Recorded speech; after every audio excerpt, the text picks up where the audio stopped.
That's me. I am, in fact, Danny Bonaduce, life coach. You can call me at 1-800-252-1025. Email me at lifecoach@kzok.com. Life Coach brought to you by Goldberg Jones, Divorce for Men. Call 1-800-DIVORCE. Let's go to Bob in Tacoma and see how he's feeling this morning. Good morning, Bob.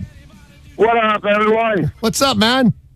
So I kind of have a strange question, and I'm hoping you can give me some advice. I know you're always good at that. I can, and thank you very much. My father passed away on July 2nd due to a motorcycle collision, and your dad was killed in a motorcycle accident? Yeah. Well, first of all, my deepest sympathies, man. That had to be rough.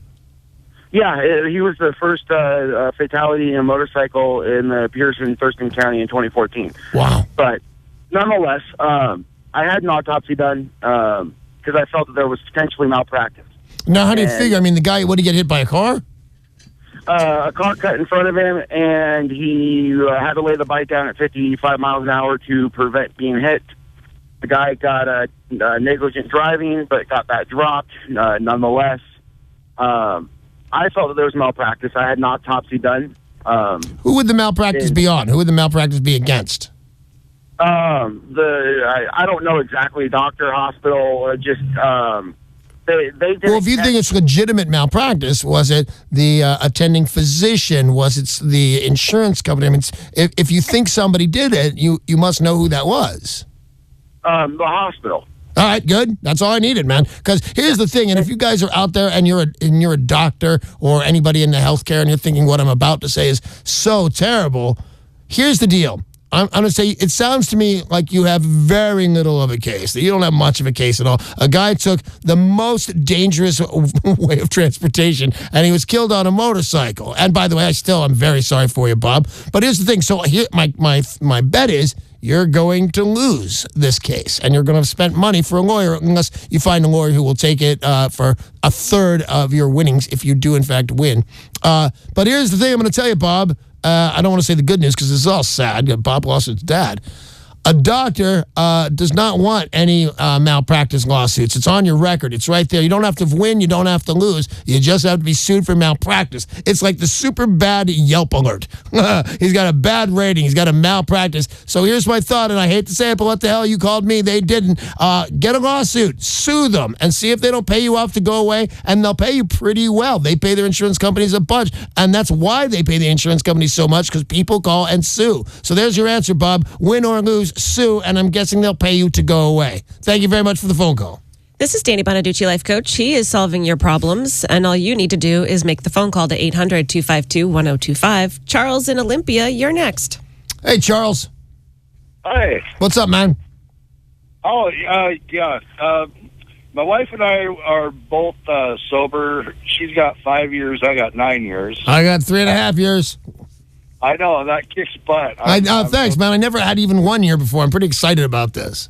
All right, so anyway, what can I do for you, man? Okay, so we got married 2 years ago. 2 weeks after the wedding, I wrecked my leg on my bike. And she recently kicked me to the curb, and she wants me to seek counseling. And she's been in counseling some time. What kind of counseling? I don't really... Anger management? Like, what did she say the problem is with you? We have a horrible lack of communication. Right. Does she want to take couples therapy?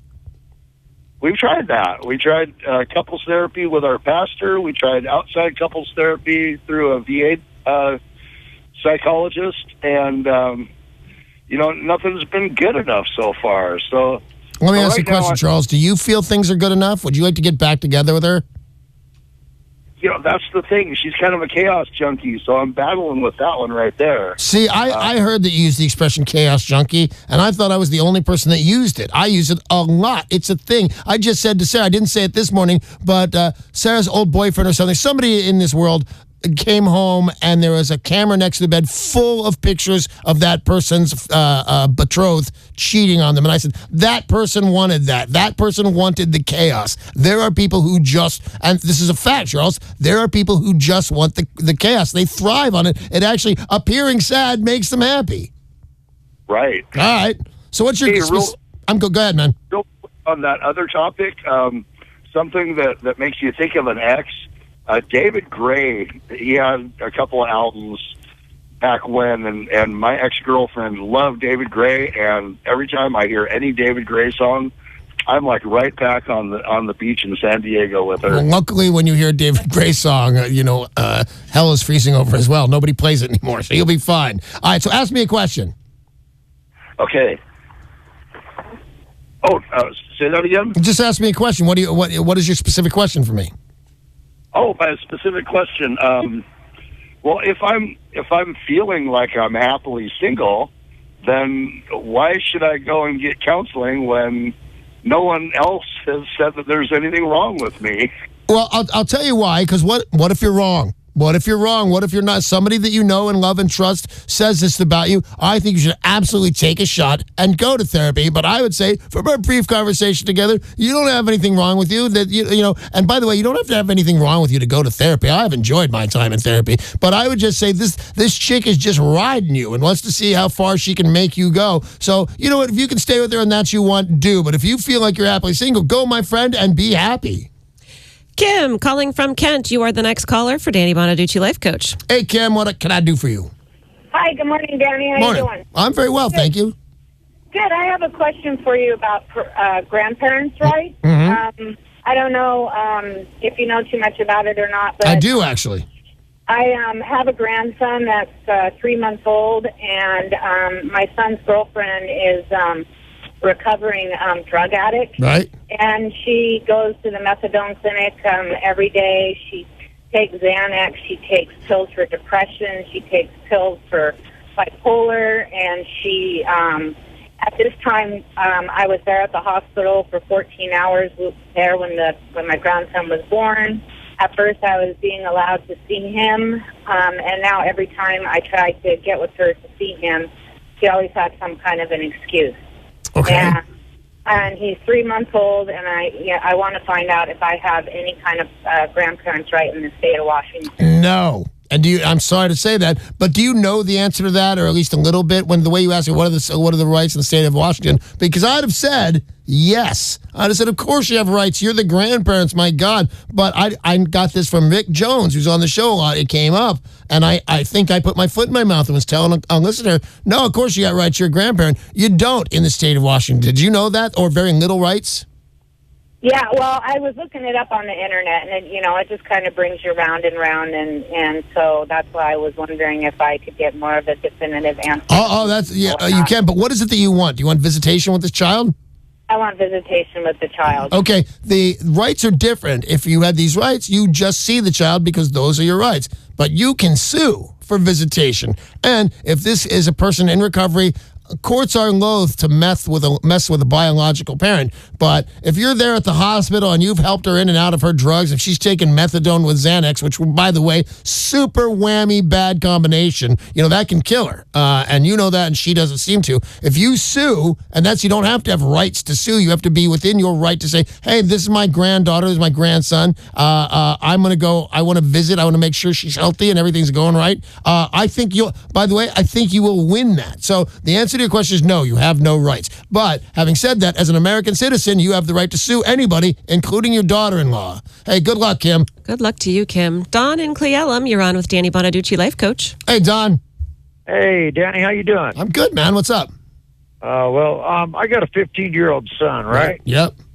I bought him a Toyota 4Runner. He's got his learner's permit. He's been hanging out with his buddies, driving his rig. And hey, just off note, does he drink? No, he don't drink. He don't do drugs. Cool, because you know what? I keep hearing about this, man. The kids, the number one cause of death with teenagers is their brand new car. So remind him, just when he goes out driving, remember, be safe, man. Don't be stupid. You're a good boy. Yeah. Be safe. All right. Well, what he did is, he took it over here to the Weenass Valley over here in eastern Washington. I'm calling from Cleellum, Washington. Right. Okay. He's out there hanging out with his buddies, and it caught fire on him. A cop fired on him? Well, no, it caught fire. Oh, okay. Is that what you thought he said? No, man, why are the cops shooting at your boy? Oh, the truck caught fire. Okay. Yeah, the rig caught fire, and he goes, hey, Dad, you need to help me pay for this. I said, son, I bought it for you. You need to do, you need to get a job to fix it yourself. So I'm just trying to figure out, I told him to get a job. So he's trying to work to get all this work. But, he's got his little girlfriend on his mind. So yes, he does. Yes, he mind. does. Of course he does. So here's the thing. If you're listening and you're hearing this, you're thinking that Don did the exact right thing. Get a job. I bought you that truck. It's caught on fire under your watch. Pay it off. But in real life, your kid's looking at you, because I got a 13-year-old and a 19-year-old, Don, and it's not the same. My wife says, because my kids are kind of spoiled, to be honest with you, and my wife says, absolutely do not buy them that. They don't work. They, whatever it is, I'm just making this one up, because I can't think of the actual one, but it's a real conversation. Don't give them that. Make them work for that. It's so hard when you're facing your kid and you think, I can give them what they want. I can make their day by paying for that truck. So it's not as easy as he should get a job, but he should, having said that, he should get a job. So the trick here is stand your ground, Don. Let the kid, he'll appreciate the truck more. In the long run, he'll go, that was a really good thing of my dad. Stand your ground on this one, buddy, and make him get a job to pay for that truck. Hey, that's all the time we have for Danny Bonaduce, Life Coach, right now. And by the way, Life Coach is brought to you by Goldberg Jones Divorce for Men. Call 1-800-DIVORCE.